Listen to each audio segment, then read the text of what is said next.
As I've caught up through episode 4 of Vince Gilligan's new Pluribus, I'm wondering if this went so woke it circled around to based. It's pretty interesting. And the main plot of this sci-fi series on Apple TV is that there's this alien virus that shows up, everybody gets infected, and only 12 people in the world had some resistance to it.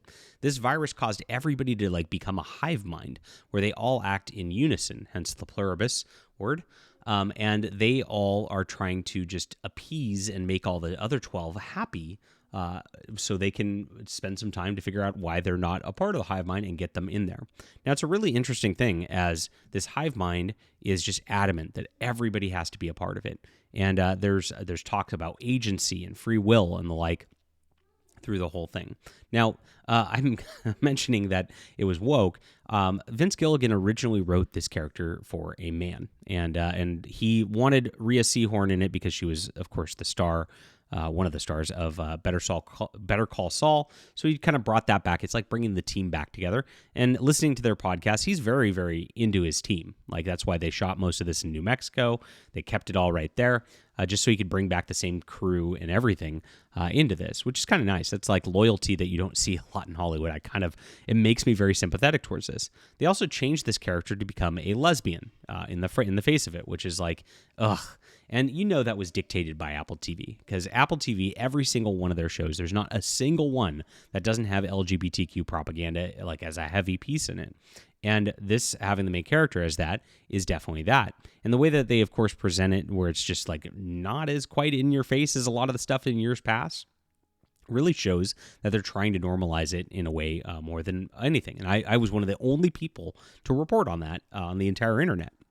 Now, this show has become a tremendous success in the face of this. Everybody's tuning in to the Better Call Saul guys' sci-fi and seeing what's going on. It premiered at number 4 on the ratings in terms of TV, which Apple TV usually doesn't get up there. It's usually dominated by Netflix and Prime Video. So very, very interesting on this. But as I watched the 4th episode, I was interesting. You can look at this in a couple of ways for this storyline with this hive mind, as they all ask her what she wants, ask if they can do anything for you, try to gas her up as we love you, Carol, blah, blah, blah, throughout the entire story.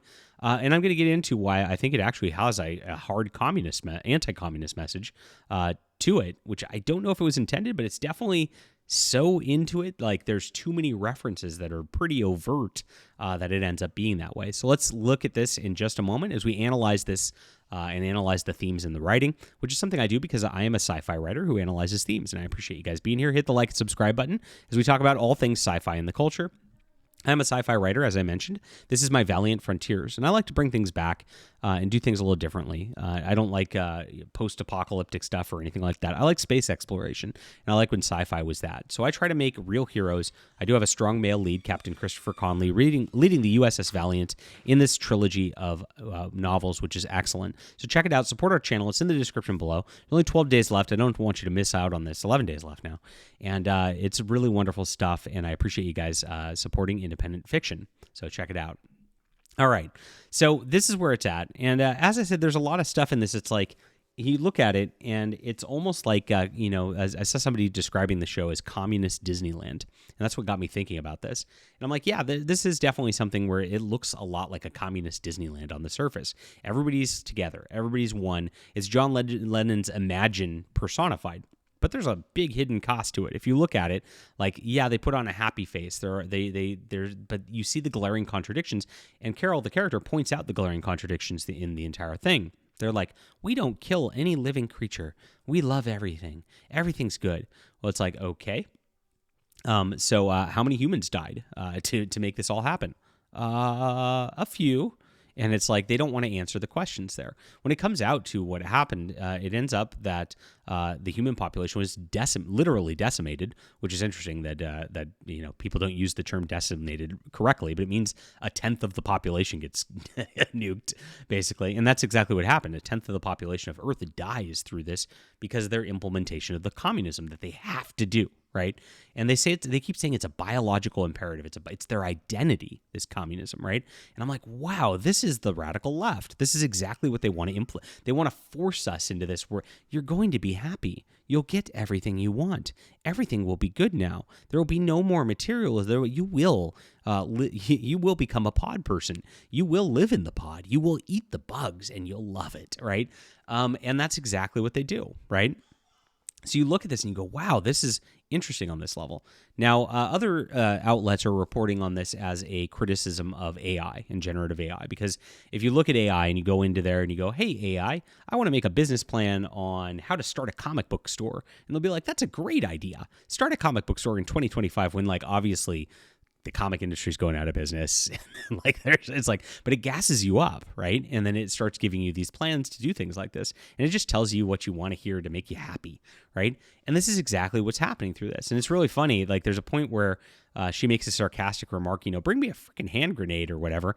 And they literally bring her a live hand grenade, and she actually pulls the pin thinking there's no way they'd actually do that. And they actually did it, and it ends up blowing up part of the house. That's a little minor spoiler on it, but pretty funny stuff.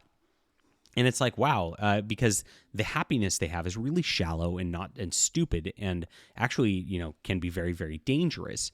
Again, kind of harkens back to the idea of communism. Now, this gets mentioned a few times in the episodes too, because when Carol gets angry, they flip out, and it causes problems for their whole little network for whatever reason. Like the anti-happy is actually the thing that is their weakness, which is kind of weird, since they're all so happy. And you look at it, and she flips out, and it ends up killing 11 million people because of her flip out, because they all got problems from that. It was wild. So it's like, okay, what happened with this? Well, Carol makes a remark in this that actually harkens back to the communism again. She says, "I am the biggest mass murderer since Stalin." And that took me back watching this from Hollywood. I'm like, I never hear them criticize Stalin and the Soviets. This is weird. Whenever you hear about mass murder and all this stuff, you always hear one thing from Hollywood, and of course you probably know who it is. The funny man with the mustache, that art student that didn't do very well. They love to talk about him all the time in Hollywood, right? Countless things about just how bad those literal Yahtzees are, right? And so hearing her actually say Stalin in this context, that made me think about this. I'm like, this is kind of a communistic thing they're building. And she actually talked about Stalin being a murderer and a bad thing. This gets kind of weird. In the very next episode, she actually goes to the grocery store at that point. And when she goes to the grocery store, she finds all the shelves emptied and gone. And she has to call up the aliens at that point. And they go, we're actually centralizing everything and conserving our resources.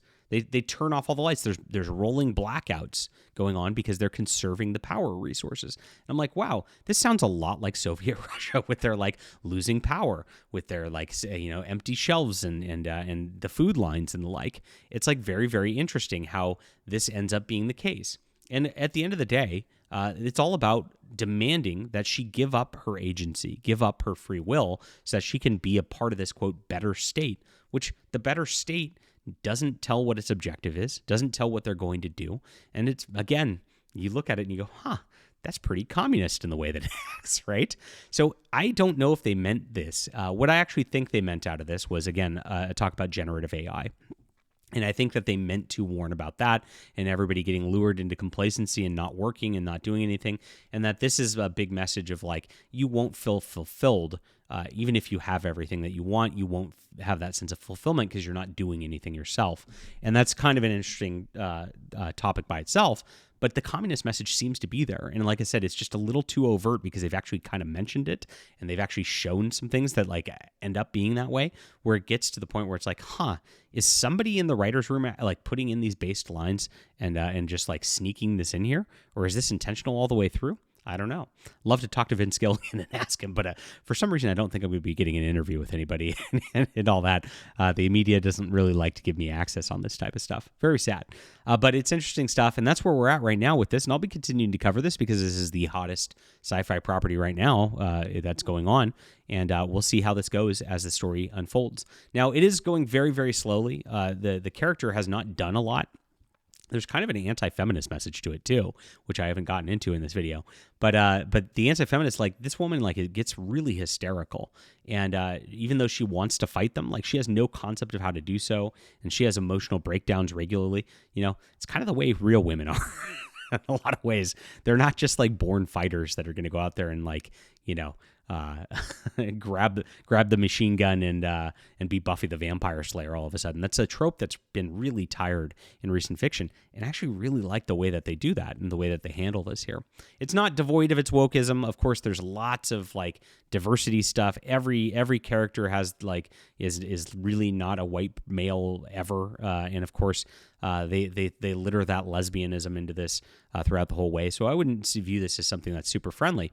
But there is a lot to it, and there's a lot to discuss about it, which makes it kind of interesting. Leave a comment down below with what you think about this. Please hit the like and subscribe button. Check out Valiant Frontiers in the description below. This is my sci-fi. If you like my thoughts on writing, you'll enjoy this. And I appreciate you guys supporting our channel. We'll be back soon.